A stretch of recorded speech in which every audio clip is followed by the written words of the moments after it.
Welcome to the Puzzle Factory. I'm Alex, and we're back for 2026. Today I'm joined by Mikey Smith from Guardian Smith. You may have seen Mikey on the Keep the Change podcast. He's quite a regular slot on there. And today we're going to touch on what's currently happening in the world, the New Zealand economy, the New Zealand housing market, and we'll probably go off on some crazy tangents as well. So hope you enjoy. Just a quick one. As always, this podcast is powered by NZ Trade Group. Now, NZ Trade Group are helping electrical businesses across New Zealand to operate better, increase profits, and it also comes along with our best-in-class software catapult. So if you've got an electrical business and you haven't checked us out yet, please do.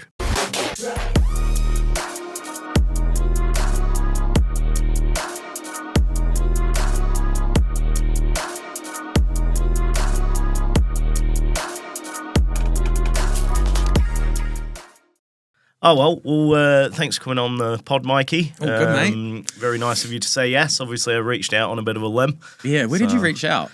Was it LinkedIn? Oh, yeah. LinkedIn, yeah. I didn't want to stalk you too bad. Yeah. Oh, it's funny, eh? Go on the dark web and find your phone number, Yeah. I've been a bit more active on LinkedIn. I've not been a fan of that platform, to be honest, but it seems to be working for me at the moment, so. It's very popular. It's a bit cringe, Yeah. Thanks for your insight. Yeah, I don't... Yeah. Yeah, I don't know. I don't know what words describe how people act on there, but anyway. Yeah, well, let's rip into it, eh? So obviously we're doing the podcast from Tehran today. Just so we can be right on the front edge of current events. Yeah. What's your take on all this war stuff? Man, I'm probably going to disappoint everyone here listening because I've sort of just come to move in the opposite direction of the crowd around all this kind of thing. I just don't like being a panicking anymore. Like when I was younger, I used to get triggered by headlines and and COVID. Are we allowed to talk about that? COVID, man. For sure. I was already thinking in a certain way and learning as I got older and becoming an adult and all of that kind of thing prior to COVID. And I started looking at incentive structures around how things happen. And then when COVID happened, man, I got in trouble during COVID because I was outside and trying to see people and drive around and go to my office and all sorts of stuff. Yep. And I'm still here, by the way. But yeah. Also, that cold didn't kill you. Yeah, I was fine. I've actually never had it. Yeah. But in terms of the war, obviously way different. Energy supply shocks are pretty brutal on economies, and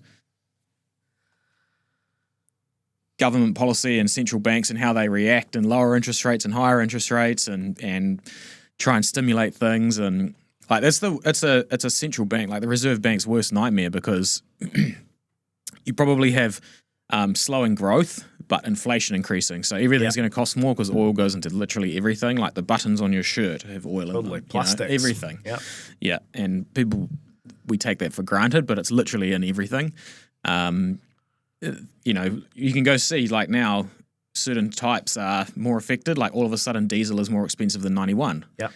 If I told you that even 6 months ago, you wouldn't have believed me. Yeah. So funny things happen during these times and they can slow you down. I was joking the other day about carless days and I said, just if I want to pay $10 a litre, let me pay $10 a litre. I'll keep driving. Then I thought about it and I was like, yeah, $1,000 a tank. That actually might affect me.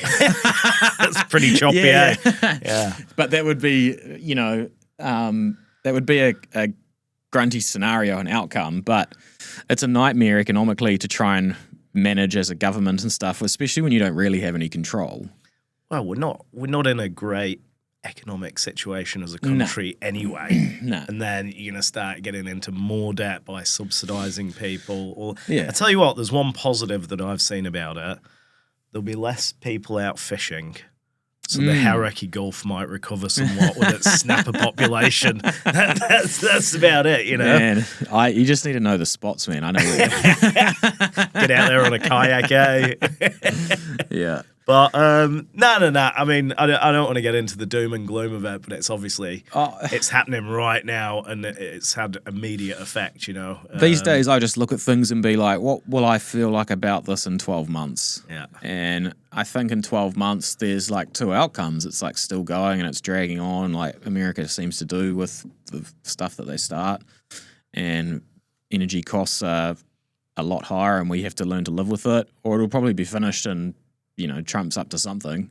Yeah, well, he'll probably. I mean, he took over Venezuela, didn't he? And took all that oil. Like, there's a whole lot of stuff I don't understand. Yeah. And I'm like, if he's got all of that oil or relative control of it over in Venezuela, I say this to someone and someone's like, "Oh, that's like WTI and crude," and I'm like, "Okay, I'm out of it." I'm like, do you know what I do know is like going to work and like doing my business and getting my job done. So I sort of focus on that. No, I understand. It's just to me it.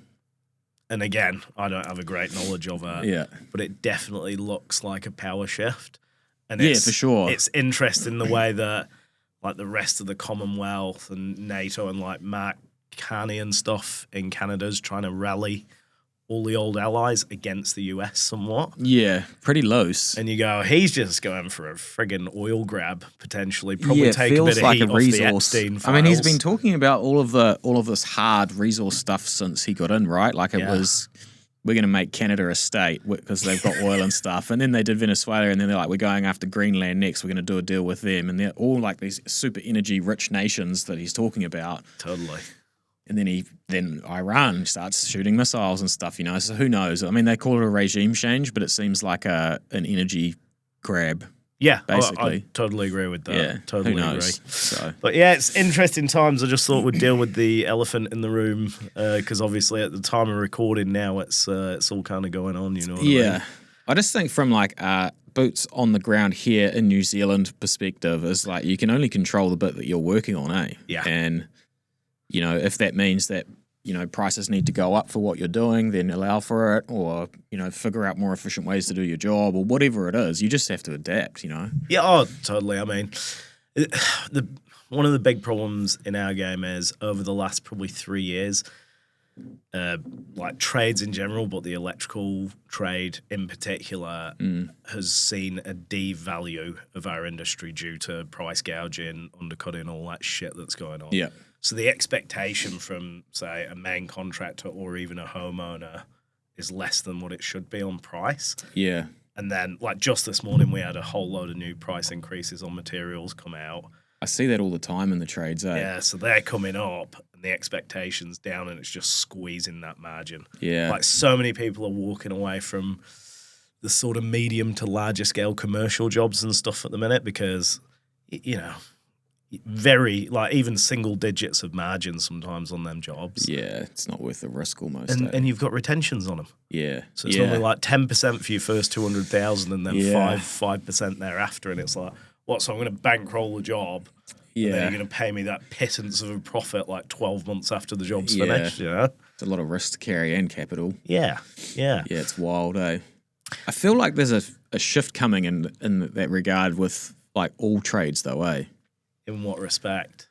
So like I think trades and most trades, I know there's different sort of levels and stuff, but I think most of them have been undervalued for like 30 years. Yep. I'd agree with that. Like my old man was a mechanic, right? Yep. And I grew up basically in his shop, and then I never got qualified or anything, but I basically stayed with him and learned and serviced and did all that kind of stuff. And to be a mechanic, you have to understand chemistry, physics, engineering. Mm-hmm. Like you have to be, and only in certain specific fields. But like I can sit down with mechanics that I know that are good mechanics, and they're talking about in Formula One at the moment. There's Mercedes team has got this engine that expands and contracts, and it gives them more power because it changes the compression ratio when it heats up. And mechanics good mechanics understand this. Yeah. And that mechanic is apparently $70 an hour or whatever it is. I'm like, my job is to help people arrange their finances and get a home loan. And what I really need to do is be able to have a relatively intellectual conversation with someone and build rapport so they like me and they trust me, and then use a calculator. Yeah. And I'm like, the physicist, fucking engineer, chemistry dude over there that's, fixing a Toyota Corolla is far cleverer than me. Yep. And I get paid more than him. So I reckon there's been an imbalance in trades for ages. It's actually like one of the reasons why I'm not in the industry anymore and I'm in finance. Yeah. Because I was like, I'm kind of sick of being poor. I'm going to go find something else. And no future in it, right? Well, that was one of the reasons. In my head, my dream is to make enough money to move a little bit out of Auckland and have a big shed and just work on toys. The Kiwi dream, right? It's like my passion is like working on that stuff and going fishing and having a big shed and fucking around basically. Yeah. But that's going. But like probably like one day if I did that, if I ever got to the point where I could maybe sell my company or put someone else in charge or something like that and leave that, there's a good chance that I'll never touch finance again. Yeah. Because I don't love it as much as like the clever side of the trades and stuff like that, right? I get it, but it's obviously a means to an end. You enjoy aspects of it, obviously building the business, you get a buzz off stuff. Love like that, yeah. Yeah, love that. I know exactly what you mean. But it's undervalued, right? Oh, yeah. Like, and it's the same for like, yeah, I mean, it's the same for all of the trades, the sparkies, the electricians, the plumbers, like there's all sorts of, I know there's good and bad of each sector, but that's the same in any industry anywhere. There's good and bad. Yeah. I guess you've got to figure out a way that you can stand out. And it's just interesting to me. Like I've harped on about this a bit, but I'll say it again. Lots of young sparkies, tradesmen in New Zealand, they're not really like career electricians. So they all kind of get qualified, and then if they've got a little bit of ambition in them, they all go and start their own company. Yep. You know what I mean? Yeah. So it ends up this dog eat dog, like chasing scraps. And I'm like, right, it's a bit of a cliche that tradies are dumb or whatever, because generally speaking, they're more practical and book smart. Yeah. So they've got to learn this ever-expanding trade, because obviously we're pretty closely linked into technology. 100%. And then you're going to go and put extra pressure on you where you've got to be a salesman, a businessman. You've got to be really financially literate, all this other shit. And I'm like, some people aren't cut out for that. Jesus. Yeah. Yeah, going from in any industry, going from a job to being self-employed is like it's completely learning something new. Like you say, totally. In any business, you've got to be the sales guy. Then you've got to be a little bit of a lawyer. Yeah. Then you've got to understand employment law. Yeah. And then you've got to be, a little bit of an insurance guy to understand how that works. And it's like, holy shit, man. I was like 3 weeks ago, I was a plumber and I was just making sure the toilet worked. Yeah. Like that's a different skill. And it's not for everyone, but it's surprising, like you say, how many people go and try and do it. Oh, and then like, I went through it. You come up in the electrical industry. Next thing you're a QS, you're an electrical estimator as well. And there's not really any qualifications you can do in that. There's no roadmap. You just figure it out, and you basically learn your lessons by missing huge chunks on quotes and shitting yourself at 4 a.m. You know what I mean? Yeah. It's fucking nasty. Yeah. We touched on it a bit. So what's the backstory? Are you Auckland born and bred, or what? Auckland born and bred, man. Yeah. And then, like I said, Dad was a mechanic and sort of spent bits and pieces through there. I finished school, but I didn't really do 7th form. Yeah. At the time, I was like right into playing golf, and I thought I was going to be Tiger Woods. And then I got out of school and tried to have a go at that for about a year, and that failed because I found booze and chicks. And I wanted to be a drummer, and it was a similar story.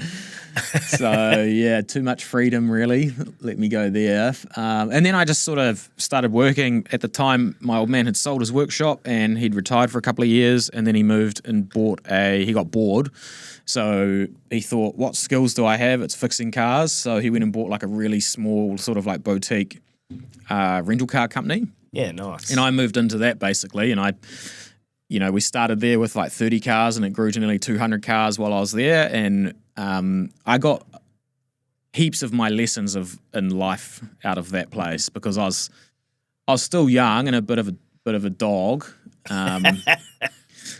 But I turned up every day and, at the time I was getting in trouble speeding and losing my license and all sorts of shit. Being a bit of a mongrel. Yeah, just a bit of a not a bad kid because I never did anything like bad, but it was always like cars and speeding and going out and partying and whatever. Yeah. But I always turned up and I got so many lessons out of that business, because the rental car game was brutal. There was one part of it which was like fixing and servicing the cars. Yeah.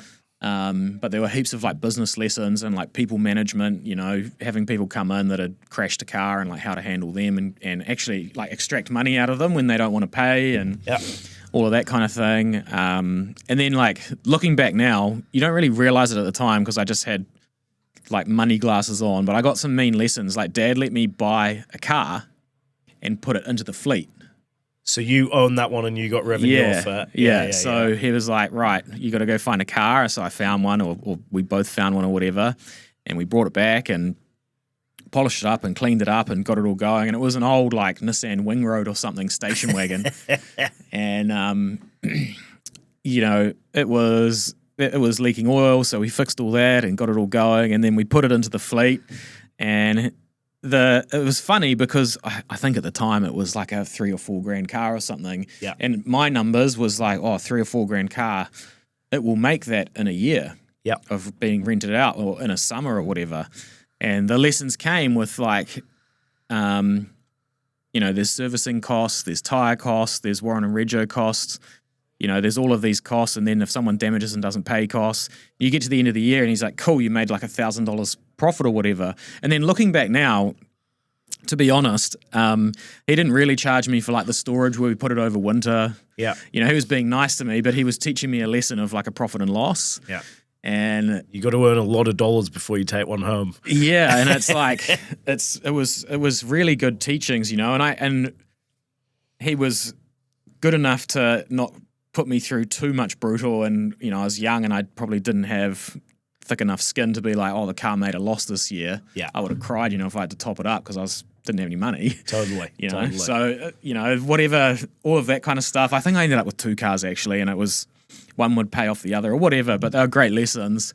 And those sort of like stuck with me, there was like the working on the car lesson and understanding the labor that goes into it and learning a bit about the engineering and what will make a car reliable and all of that kind of thing. And he used to explain to me why we use really good high quality oil instead of cheap shit, and all of that kind of stuff. And then certain parts that we'd use, we'd make sure they were genuine because, they would do 200,000 Ks instead of 100,000 or whatever. Yeah. And then there was like the people part when I was on the desk and people would come in and rent a car and how to provide really high quality service and try and make the process of giving someone a car fast. Like, you know yourself, if you turn up to a rental car place and you stand in the queue for an hour, it fucks you off. Yep. So, like, we would think about that and be like, how can we do it? Sometimes you can't avoid it. Like, at Christmas time, we'd literally have, like, a queue down the road. Yeah. And you can't avoid that. So just built, like, a booming business off the bat kind of thing. We just had to, like, figure out systems and processes. And, we started,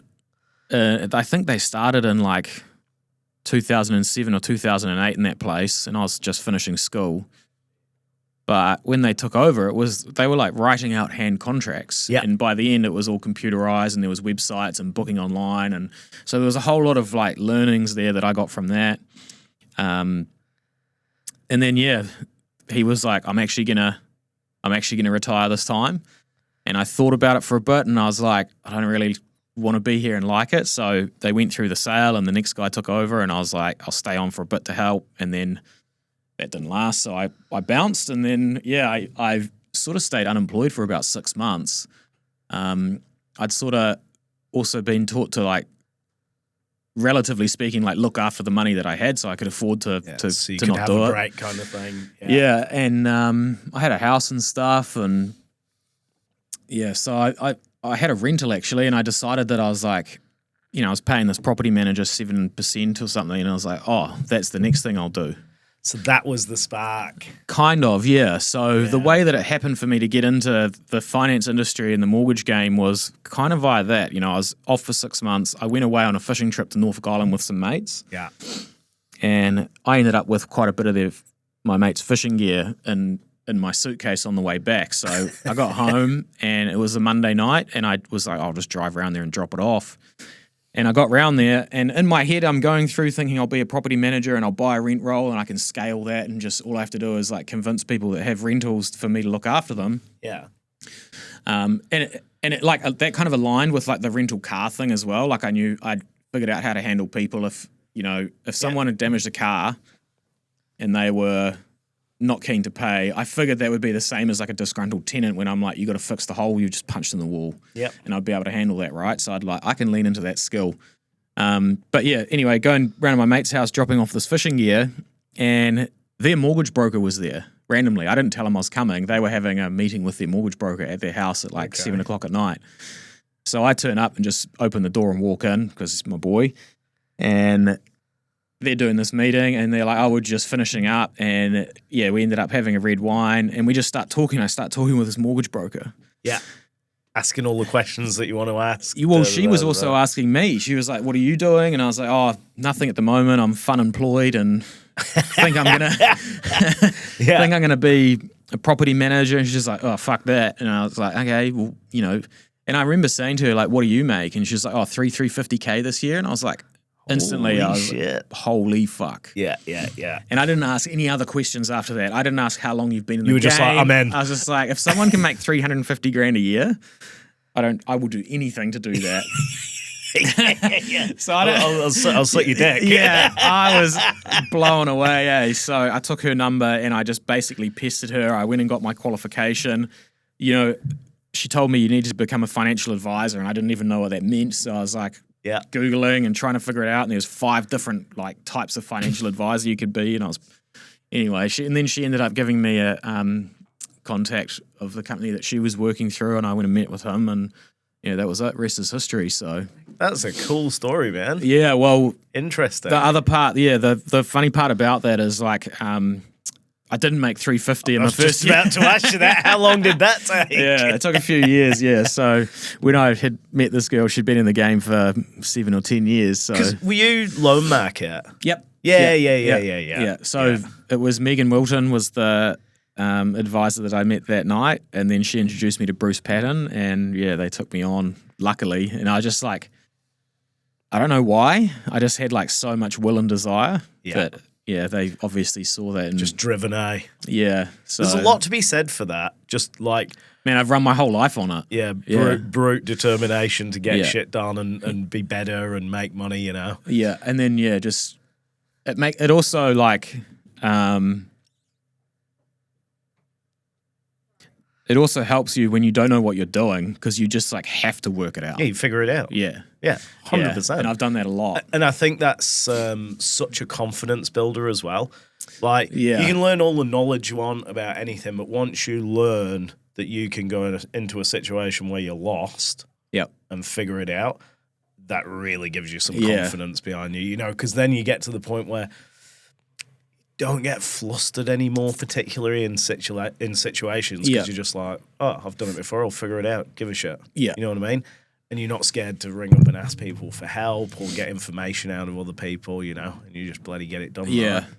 Yeah, it's so true, eh? I think, I remember back when I was a kid, and one of the guys that worked for my old man when he was a mechanic always had these like super fast motorbikes, and that like back when like the Suzuki Hayabusa first came out, and I was like, wow, at the time it was the fastest bike in the world.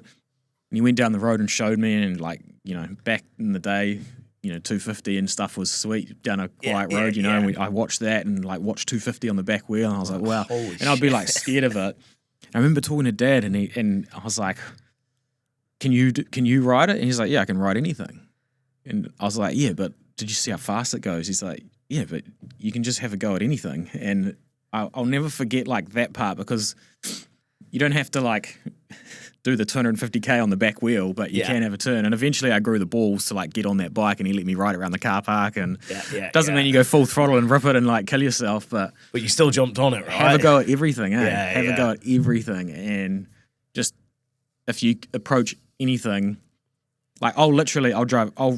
These days, if someone said to me, "Do you want to fly an F-18 jet?" I'll be like, "Yes." Yeah, sure. Let's go. Can you land it though? Exactly. As long as like the right stuff's in place, like, you know, don't be scared of any of that, eh? And it's the same with like getting going and doing the business. You just figure it out. It's quite funny, you know, because obviously I'm a sparky by trade.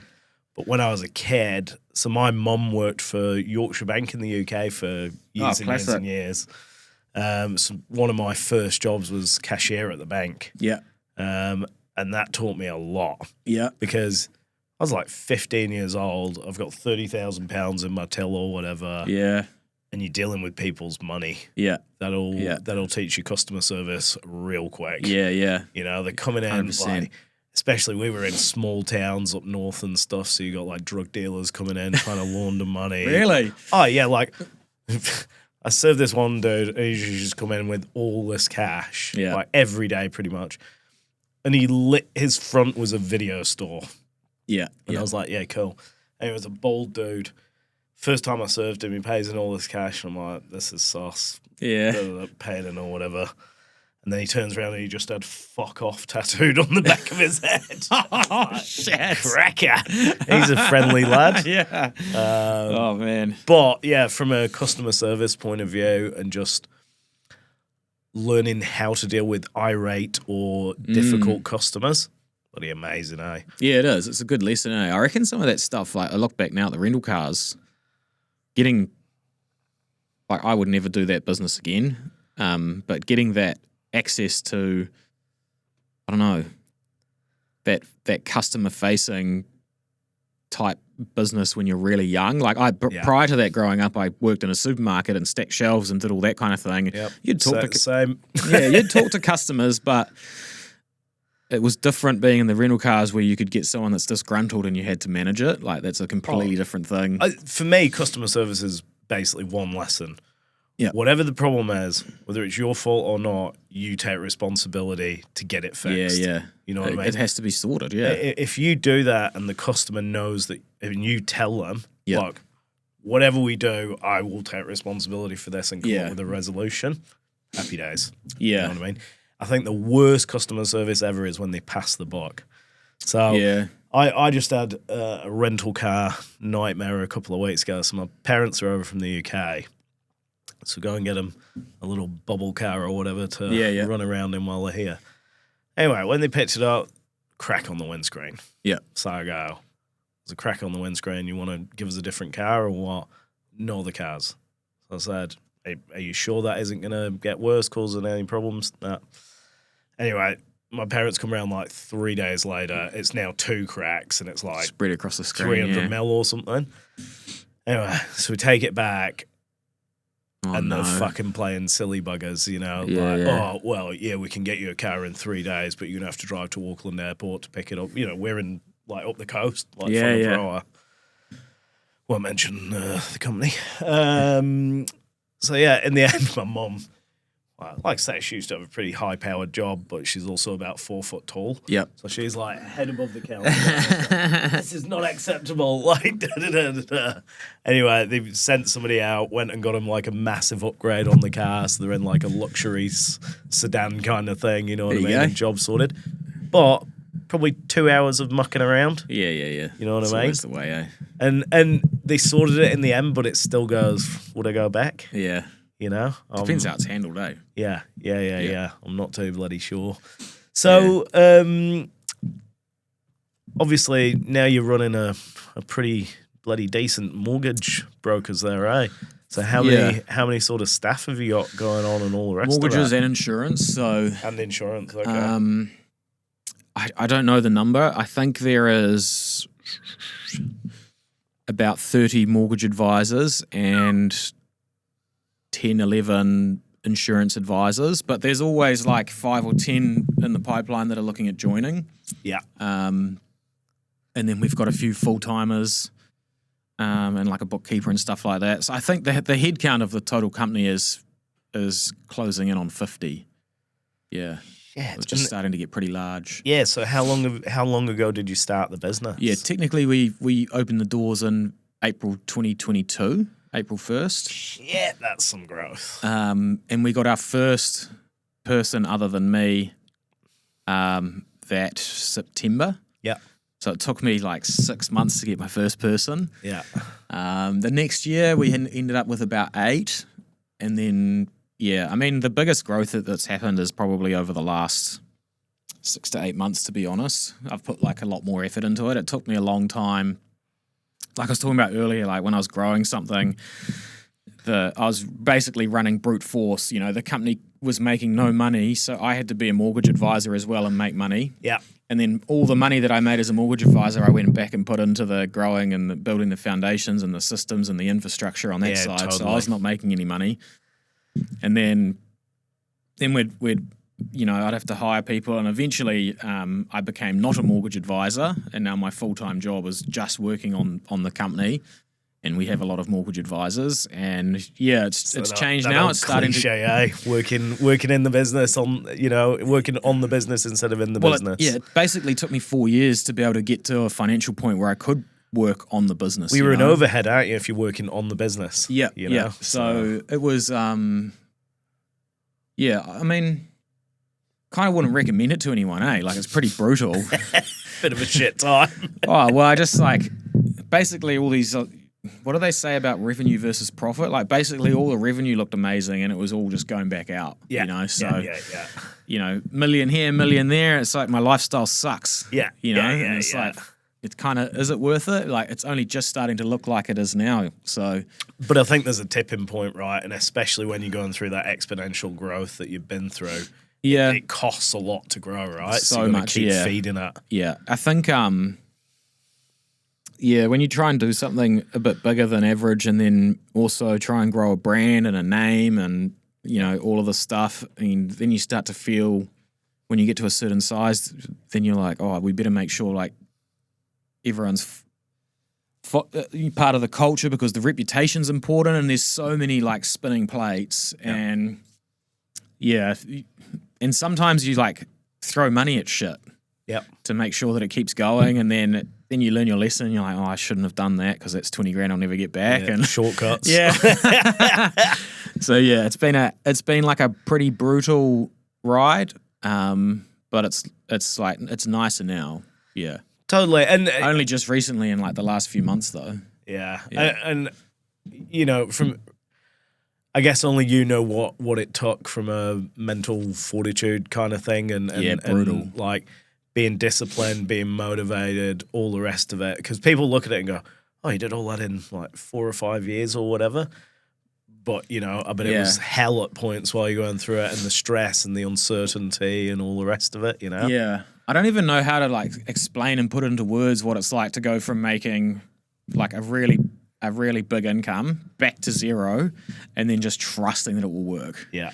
Yeah. And then you have to stay at zero for a couple of years and then just like keep pouring everything back in. And, you know, like that's why I can't like worry about Iran. Yeah, so fair like, enough. Fuck, like because you don't give a shit because it doesn't matter. It's like, well, if Iran tips this over, I gave it a good run, you know. Yeah, like, yeah. Because there's like a period when you're starting something big where everything's kind of fragile. Yeah. And you know something like, you know, if everyone just stops deciding to buy houses tomorrow because of the war and fuel prices and stuff like that, that would have had a really bad effect on the business like 18 months ago. Now we're in a bit of a different spot. But yeah. Well, you can't worry about what's out of your control, right? You can't. You know what I mean? Just it's just a waste of energy, right? Yeah. You know, I totally get that. Yeah. So what is your bloody hot take on property at the minute? You're obviously still, you know, flogging plenty of mortgages. Yeah, I'm bullish on buyers still. Yeah. I think we've like I myself basically sold my property and poured the money into the business and did all that, and also the timing was good because I've still got one rental property down in Taupo, but Yeah.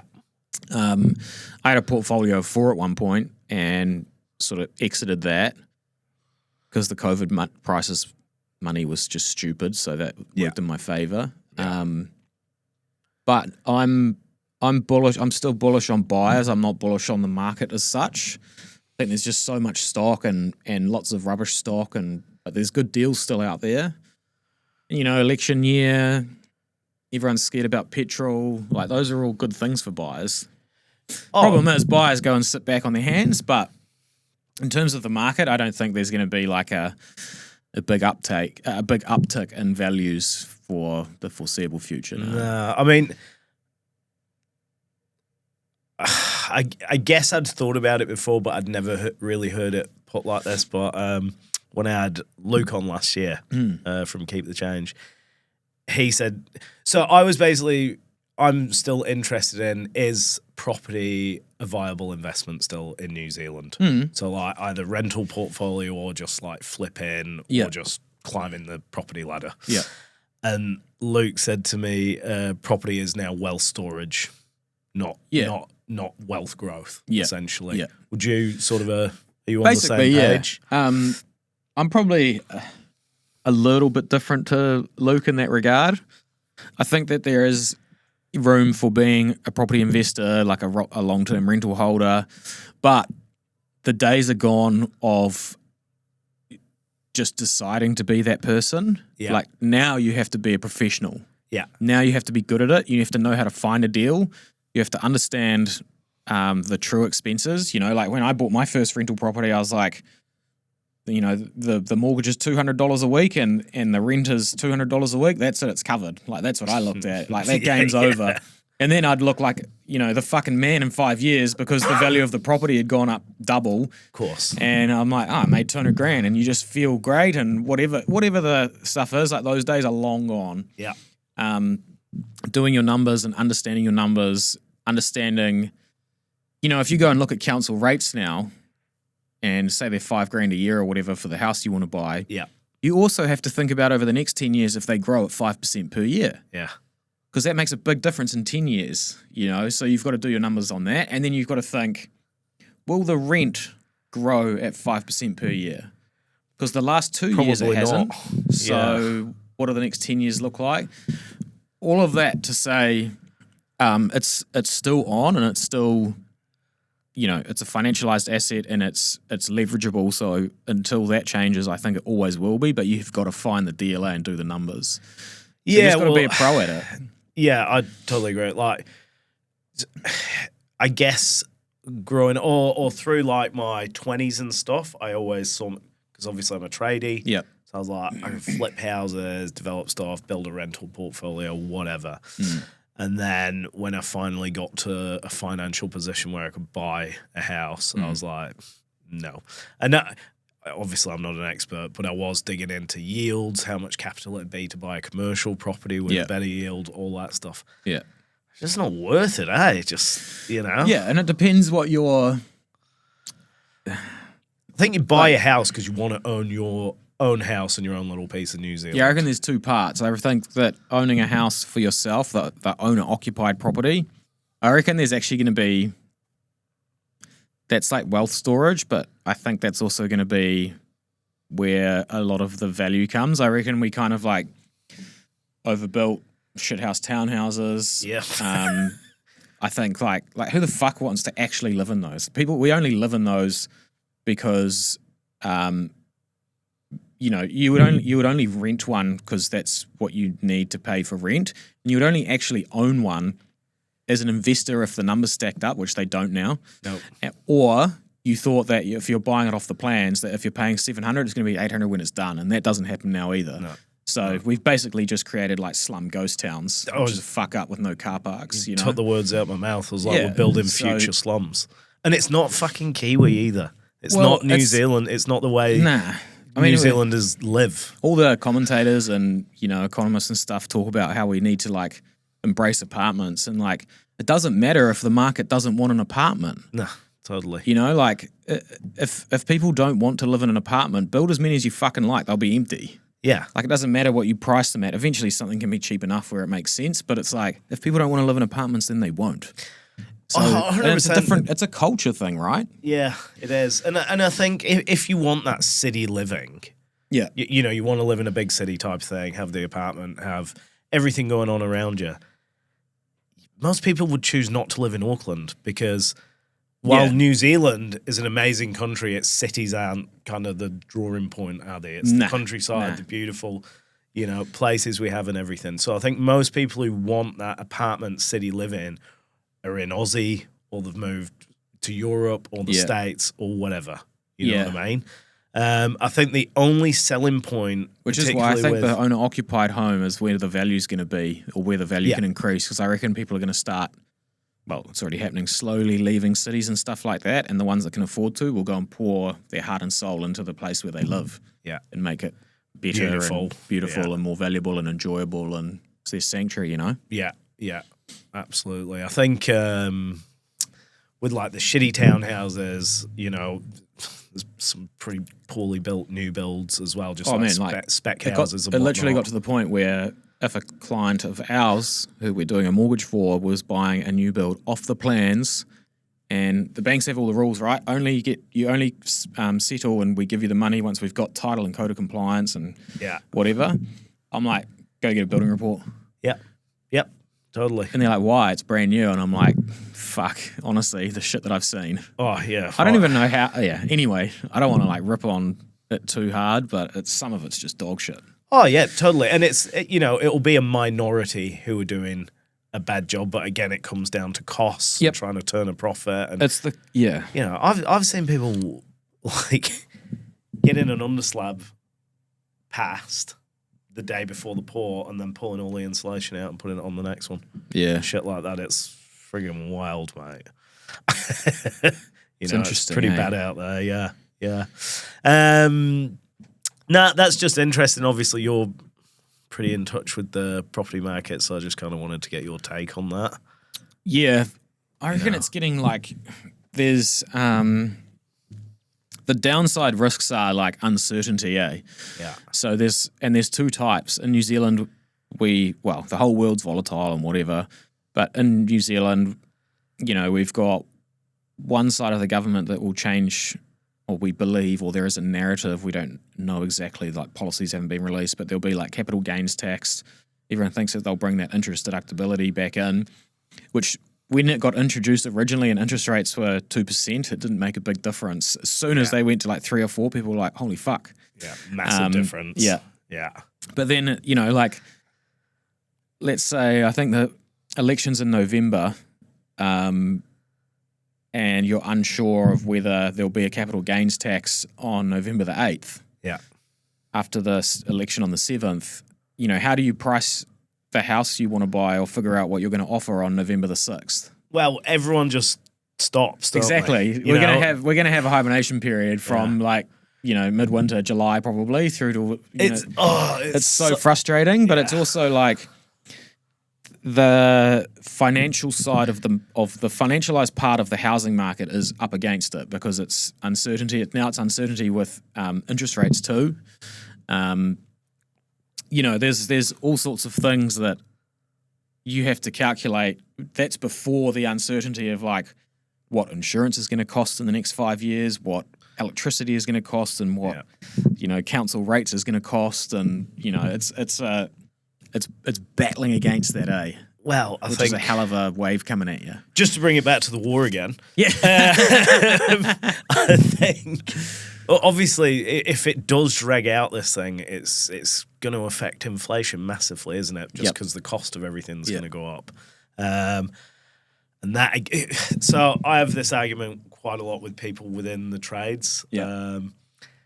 Everyone in the trades goes, next year it'll be way better. So then I'm like, why? So I've been going to everyone probably the past year. Like, I can't see any sort of even slight uptick until at least 2028, 29. And now this shit's kind of kicking off. I'm like, that threatens to push us back into recession. I think we'll probably be back in a recession right now, to be honest. Yeah. Like, you can already tell. I think 2026 is going to be worse than last year, worse than the year before. But again, I think also people's mindsets have changed quite a bit. Whereas, again, from a tradie perspective, everyone's like, the phone stopped ringing. You know, and I've started hearing that from like the tradies that I know, that they're like quiet again, which is one of the reasons why I reckon we're probably back in a recession right now. Yeah. And the tender opportunities dropped as well as at the beginning of this year as well. There's not as many opportunities to price jobs and da-da-da. It's bloody tricky out there. It's funny, the current government that's in power, I feel like they're warming up to something because they've not done like any extra spending or stimulus or big infrastructure or anything to like, pump the money into the economy from their accounts. They've sort of just stepped back and said, we're doing this to be responsible and blah, blah, blah. Yeah. And that's all fine, but there has to be an end result of that. And the end result must be something like tax cuts or like, I don't know what it's going to be, but they can't be like, now we're going to borrow and spend after saying for like 3 or 4 years that we're not going to do it. I don't think they'll change tack that way. And right at the end of the term as well, There must be something coming that they're saving for the election because,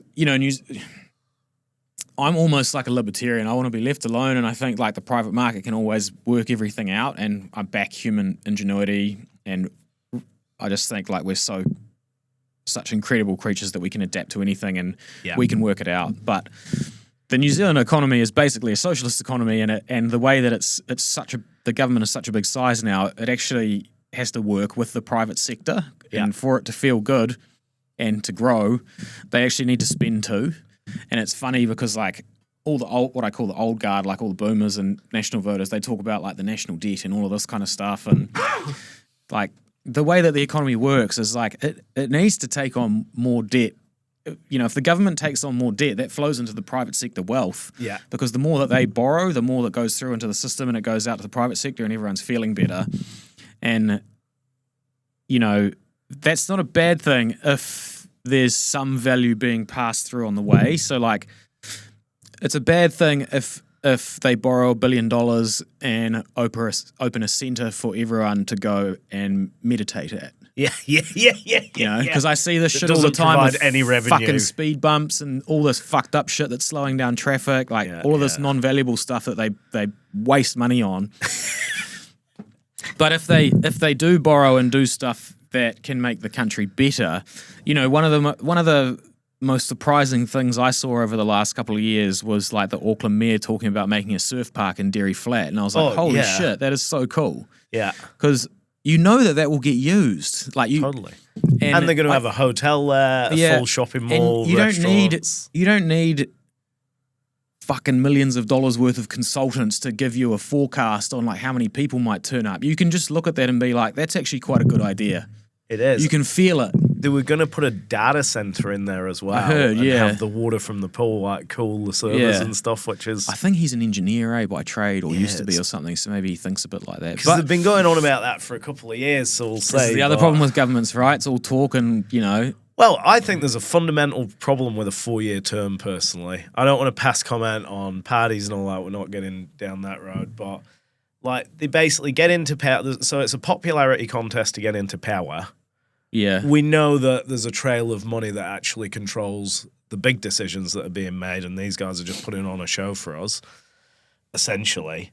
And then what the fuck are you going to do in 4 years, really? Well, it makes it hard, yeah. I think... I don't know. That's tricky. The problem with wanting to be like productive and like you're being in business, right? So like we see it as, if we're in business, we've got to make things for like 5, 10, 15, 20 years because you've got to think that in those types of things. But if you put someone in power for that long, then they're a dictator. So you got to be careful, right? Like I agree. I do agree. Whenever I start talking about politics, I just catch myself out being a hypocrite. So that's what I'm saying. Well, I tell you what is really interesting. It doesn't matter who's in power. It doesn't matter how shit the economy is. There's always people killing out there. Yeah, that's the most important part. There's always people killing out there, because they've figured something out. One of my mates in finance who is basically, like a stockbroker or he's a trader for one of the the big finance firms here. Yeah. He says there's always a bull market somewhere. Yeah. You know, it doesn't matter if, you know, the 2008 fucking financial GFC and everything and the markets are going like straight down vertical. How many people made their fortune off that, there's always something taking off somewhere, right? So Yeah. you've just got to be the person that knows where to look and can crush it in any environment. And I think that's possible with, you know, Kiwis are pretty...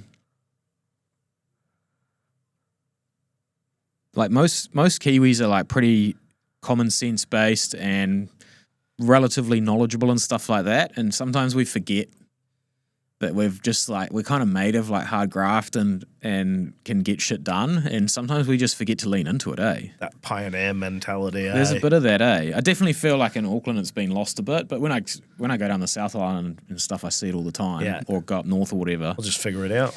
Yeah. Back to that one. Well, that comes back to like the, you know, like the townhouses and stuff like that. I reckon regulation has kind of ruined an industry. Like if you make it, you know, $100,000 of planning and sign off and then to get going and then another 100,000, all of a sudden, of course, they're going to make like 8 houses on a section to try and make their 200 grand margin instead of building one. Because the governments and the councils and the regulators have just basically, they've taken your margin. Yeah. You know? Yeah. And that forces the hand of the developer, and you get cheap labor, and then you get cheap material, and you get cheap product at the end of the day, and it turns to dog shit. That happens like across everywhere. I see people driving at 70k in the fucking fast lane on the motorway all the time. And our cars have never been safer. So like, what is that correlation? It's like every time you touch a fucking white line, it beeps at you and tells you to get back in line. So there's all these safety tools now. But what's happened is there's so much safety in cars that you don't really need to take any responsibility. So people don't. True. So people just like let the car drive itself, and you know, when it bumps into the white line and it slows down, and you know, people have like completely forgotten that they were blessed with like sight and sound and feel and touch and like these amazing traits that we all get born with to use so we can like assess risk instantly without thinking. Yep. And like people don't lean on it anymore. And they don't listen to themselves. They don't listen to what your body or your mind is telling you. Yeah, you have to, like, we've got all these like superpowers and they're like, oh, let the car do it, you know? Like, shit, I read something the other day and it's like fucking, the only one I can really remember is like anxiety means you're living in the future because you're just worried about what's going to happen. Depression, you're living in the past or some shit, you know what I mean?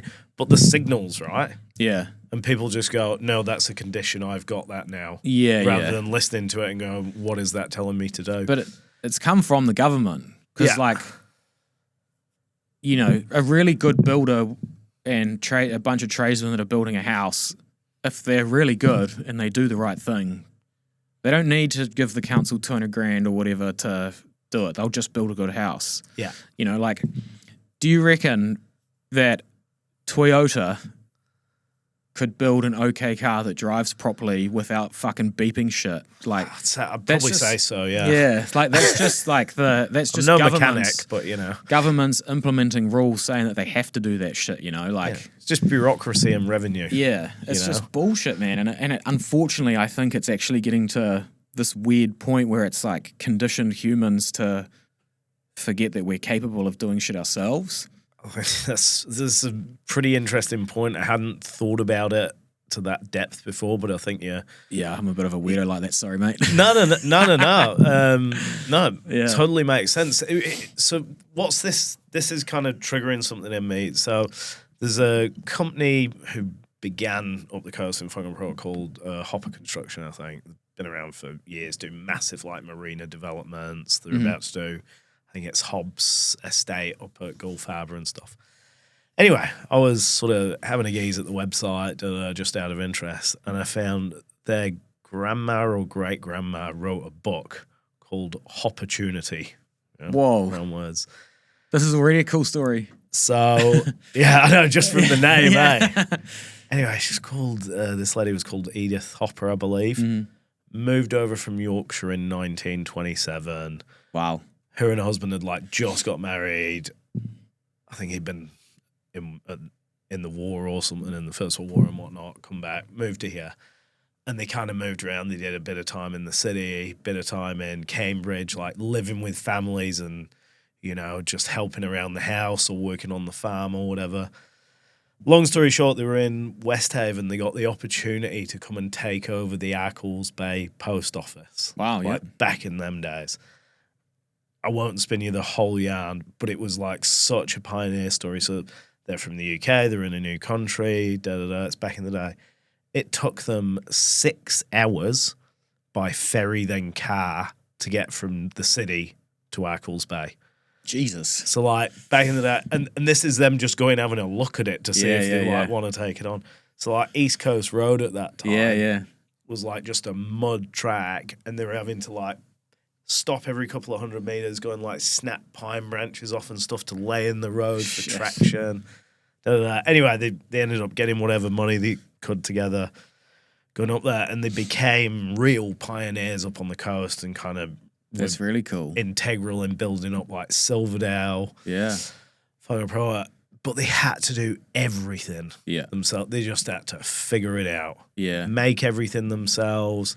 And I was just like, this is friggin' amazing, but it's still the same principles that applied. So it wasn't some fairy tale. It wasn't like everything went their way. They got some horrendous knockbacks. Like, anytime you do something big like that, you're going to get the shit kicked out of you. Yeah, people saying no. They were coming up with new ideas where the whole community had turned against them because it's new, and they'd be like, we're fucking doing it. Yeah. And they'd just keep going at it until it was a success, you know? Yeah, amazing, eh? And I just took so much from that, you know? Yeah, it's amazing. It was literally a PDF. Yeah. It's like a 130-page book or something. I literally read it in the office one afternoon. Yeah, it's amazing, eh? Yeah, there's some real cool stories, you know? Yeah, but that, to me, is that Kiwi pioneer spirit that you know, I think there is definitely still a bit of that round, but yeah, it's harder now, you know, like if I decided I want to build a marina, like good luck. I mean, I'm sure you figure it out. It's just how long it's going to take, right? So much compliance and stuff these days. But I mean, AI is very helpful, right? Sometimes I ask AI questions and it knows the compliance and regulation, and then I prompt it more to like be like, what if I did it like this and presented like this? And it's, you got to be careful because it agrees with you and stuff, but it is a pretty amazing tool. I use mine a lot, and I'm just starting to get a bit deeper with it. Like, at the minute, I'm trying to make it my booking agent for the podcast. So connect it to like Zapier, Outlook, get that set up.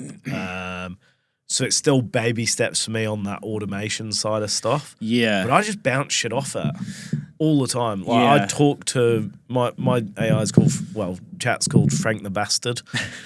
And I just talk to him while I'm driving around. I'm like, you know, and I love modeling investments, financial plans. Like I'm building my deck. Kind of how many screws do I need? You know, shit like that. Yeah, it's good for that kind of stuff.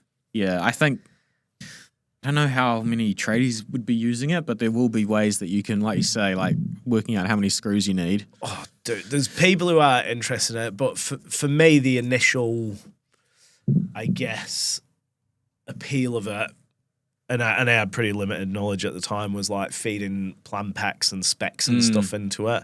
Just for example, you can be like, what switch gears in this job? Or, you know. That stuff's really helpful, right? Just to get it to analyze information for you real quick. Yeah, fast. Yeah, but it's basically like, you know, Control F is our best friend on a PDF historically. Yeah, exactly. Going through specs. That's going to, you know, 100x it basically. 100%, Yeah. What do you use it for, and sort of how much do you actually implement it in the business? Like we've got like industry specific AI tools that help us with our documentation and loan application process. So try and figure out how to say this. It's not confusing. So like when I was a mortgage advisor, I started writing, I'd go around to someone's house and then I'd write down, I had a templated loan application that was 8 pages, and I'd write Mr. and Mrs. and what are your jobs and how long you've been there, blah, blah, blah. Yeah. And then it changed to, what we call an electronic fact find. So I would email you and you would fill it out on your computer. Landing page comes back. Yeah, and I would drive around again and I'd sit down and go through it with you and make sure that everything makes sense and blah, blah, blah. And, you know, that was a big change. Even with that change, I could generate about 200 grand a year in revenue during that time on my own. Yep. And then it got to the point where, like, if I wanted to grow my revenue more than that, I had to hire someone. Yep. More boots on the ground. Yep. So I'd get someone who would be in the back office and they would be typing out the loan application instead of me doing it, so I could go and see more people and do it that way. And I think I got to about 500K of revenue. Actually, it would have been a bit more than that. Maybe 600 or 700K worth of revenue with 2 people doing that. Now, so I had 2 employees at 100 grand a year each, and I could generate 600-700K. So it was like 400 or 500K profit, which is not nice. bad. Yeah, Not bad. It's good times. And now we have advisors at Guardian that do 500, 600, 700K revenue, 0 people. Okay. So like their expenses on their profit and loss are like 30 or 40 grand. Subscriptions and software and AI tools which is completely different to how I learned, you know. And some of them don't leave their house. And it's just a speed efficiency thing, isn't it? Incredible, because we can do so much more automation of documentation. Yeah. You know, you'd hate to see the amount of documents that the banks require. Yeah. It's pages and pages and pages that we need from the client, but then there's a whole lot of stuff that we have to fill out. You know, there's tax residency forms and all of the stuff that we do. Like we've almost automated all of that now. So the game's completely changed. And, you know, one of the girls that works for us and who started with me, she was my first ever employee. Yeah. She works with us now and she's looking at it going like, shit, I wouldn't have a job if we hadn't changed to what she is now. When she was working for me as a mortgage advisor, she's like, oh, I wouldn't exist. And I'm like, yeah, kind of. Well, I mean, it's this whole thing that people are talking about, oh, you know, it's still like AI's coming, you better watch out. Like it's already here. I think the problem is if you're AI reluctant, yeah, you have to be involved in it. Yeah, you're going to get left behind. Yeah. And it's not because you're shit. It's just because somebody else has got the cheat code. Yeah. You know? The agent stuff at the moment, it's kind of, to me, like I've started to dabble with it and, you know, you can get it to, you know, I can walk around and text it and it will go and do jobs for me, like post on LinkedIn or whatever it will do, whatever I connect it to. Yeah. But that kind of feels... At the moment, that side of it feels to me like when ChatGPT came out, where you would talk to it and it would kind of blow your mind, but it would be bullshit and wrong.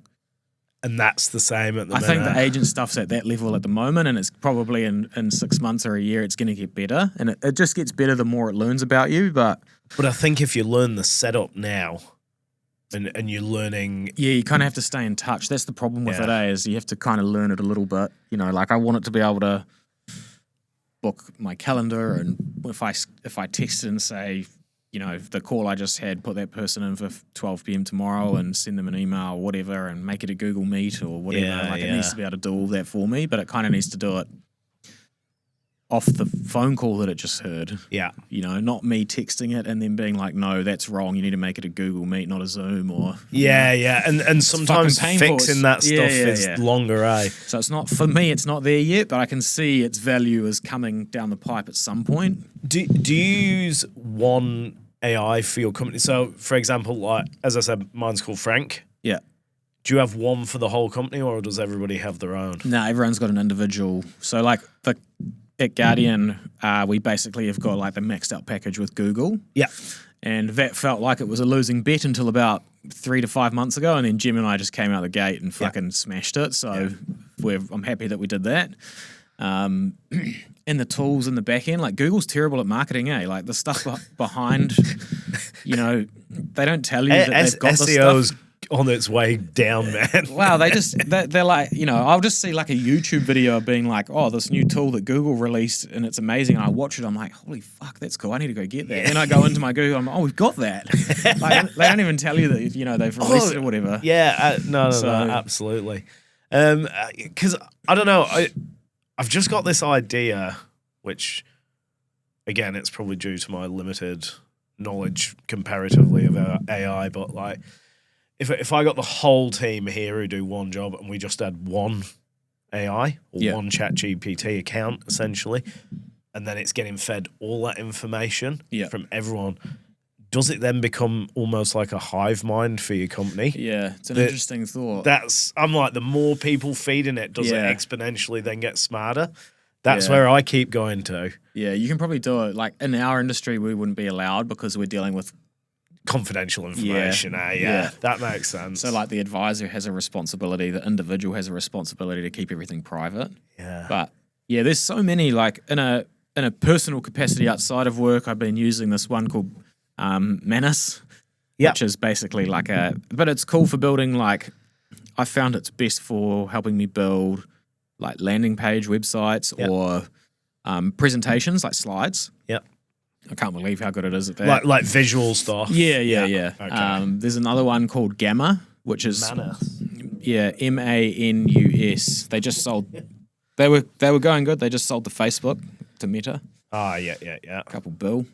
And then there's Gamma, which is really good for super high end slideshows and presentations and stuff like that. Okay. What else is there? Getting some gems of wisdom here, so I'll write them down. Obviously, there's like Claude and Claude Co-work. Because Claude's real good for like a bit more in-depth coding type stuff, right? And like bigger projects. Yeah, it's like the classic thing that's like way more capable than me, but yeah, I'm like one of Mitch, the guy who runs the insurance side of the company. He's over in Japan at the moment, and he just sent me a thing that's like, "Hey mate, I built out this revenue model," and it is literally coded, this epic software where we can basically do CFO forecasting. And before, I wouldn't even know how to do that in Excel. Now we've got like this cool dashboard with buttons and everything's editable, and it spits out cool graphs, and like it's horny as. So like getting access or the ability to do that for a retard like me is quite cool. I know what you mean. Like I'm not capable of doing that 2 weeks ago, but I am now. So that kind of stuff is cool. On the flip side of it all, I'm like, man, I just want to get better at golf and go fishing a bit more, So like, But it's a means to an end. It is. So I'm like, don't rabbit hole it too much, but stay involved enough so you know relatively what's going on and how it can help you, and or if it's going to affect your business or. I think I'm not as scared of it as I used to be, which is probably a bad thing. I used to be really worried. Getting desensitized to it, mate. Well. Yeah. I just think that I reckon there's going to be a massive premium for in-person stuff in time. Oh, yeah. And but my thing is, I mean, it seems very much like you're in the same boat. You've obviously got your area of expertise, but you understand relationships with people as that's trumps like fucking everything. Everything, You know reputation and relationship, So if you can talk to people, you've actually got a bit of nous about yourself, and you're trying to provide a good service and do good business. I think that's going to trump everything. Yeah, I think so. And if you can sell ice to the Eskimos as well, that'll bloody help. Yeah, for sure. Yeah, those skills aren't going to go anywhere, I don't think. No. And I just, like, I get that it could go there and stuff, but I do not believe that. I'm just going to disclaimer this with, I don't really know shit, but I just can't fathom that AI is sentient. Yeah. I don't know. Who knows? Who knows what the next 5 years will look like, mate? Yeah. It's a funny old world out there. I think it's a really clever piece of software with a clever algorithm and stuff, but I think it's just still working off basically a mathematical structure or whatever. Yeah, well, it's pattern recognition, right? Yeah. So absolutely. It's basically large language model in it, you know what I mean? Yeah. And I'm sure it could get there where it essentially thinks for itself, but I think that's a bit far-fetched right at this moment. I think that it's going to get there and do all that stuff, but yeah. I don't The problem is we're just speeding up, aren't we? Just speeding up and speeding up. Yeah, there's also like one risk for like all the AI bulls is what if we hate it? How do you mean? So like it's already happening. Like people who were using like large language models and talking to them a year ago don't do it as much now. Or like we're turning on it already. Yeah. Yeah. So what about that? Like we've been the fuck, how deep are we going here? But we're it's been us at the top of the food chain forever. Yeah. And if we create something, like we're not going to allow that. We will take it out. Yeah. 100%. Like we don't like it when someone has our oil and we start bombing them. Yeah. Look at, what's happening. Like if we think that there's another type of thing coming with more intelligence and stuff, we will turn it off. Or we will just revolt. Will we do it in time? Who knows? We're getting into sci-fi territory here, eh? I know. But Who knows? Until then it helps me, man. Like are you 80s kid? Nah, 90s. 90s. I'm 85, so like this is the shit we're living through now is pretty much the fucking movies, the Spielberg movies I grew up with, you know what I mean? It's friggin' weird. Yeah. But it's awesome. It is. I don't think, I understand that it could be dangerous as with anything new, but it's exciting times we live in, man. It is. And I just like refuse not to be like bullish on humans, eh? I just reckon, man, like the amount of times in history that like a plague has nearly wiped us out, a war has nearly wiped us out, a natural disaster has nearly wiped us out, and whatever has ever happened to us, we've literally like rebuilt, continued the human race and made it bigger and better every time. Yeah. So I just feel like, maintaining that thought process is probably a bit healthy, eh? Oh, well, yeah, it's a bit of positivity. Yeah. Well, you see it with people in everyday life that, they're absolutely down and out, they've lost everything, and then, 5 years later, they're screaming again, Yeah, for sure. It's pretty interesting. So what are we going to see next from you, Mikey? Where's everything heading? What's the future holding? The sort of immediate, I guess, targets and goals and stuff is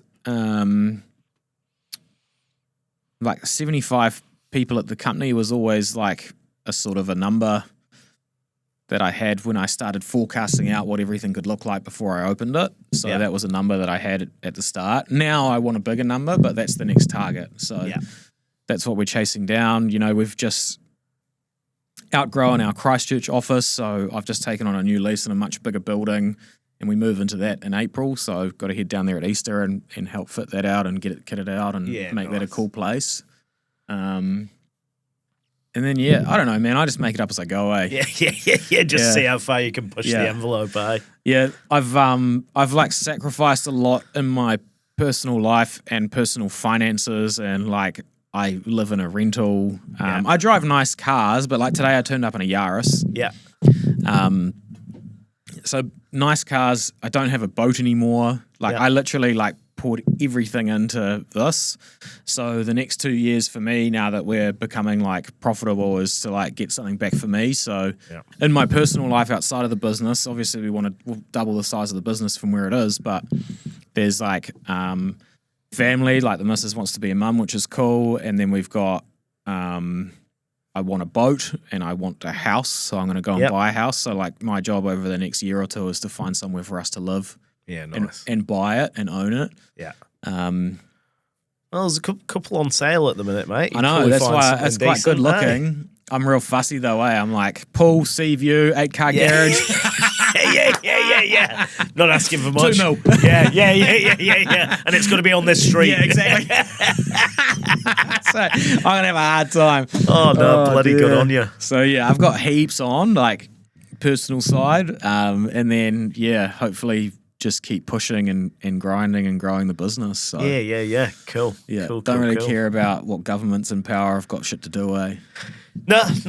Totally agree with that. But, with addressing the elephant in the room, I just kept bringing it back to the war. I decided that was what we were talking about today. Well, the other thing is, like, I don't know. COVID happened and I dealt with that, so who knows? Yeah, that was a shit sandwich and a half. Yeah, we'll see. I'm not sure what the back end of, or if there is a back end to, I think even in a, like, to be honest, even in a good result of the war ending tomorrow, like oil's not going to go back to $60 a barrel.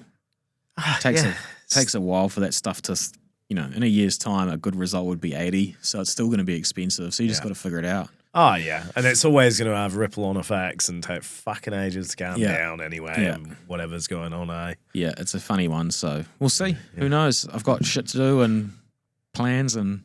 Yeah. No. Fair enough. Oh, well, should we bloody wrap it up there then? Yeah, mate. Thank you very much for your time. Thank you for having me, yeah. I obviously can't steal Luke's regular, but obviously I'd love to talk to you again in the future, mate. Yeah, mate. I'll come back in a year and see if we've got 75 people, eh? Yeah, right, sure. Sounds like a bloody deal. All right, mate. Thank you. Thanks, mate. Cheers.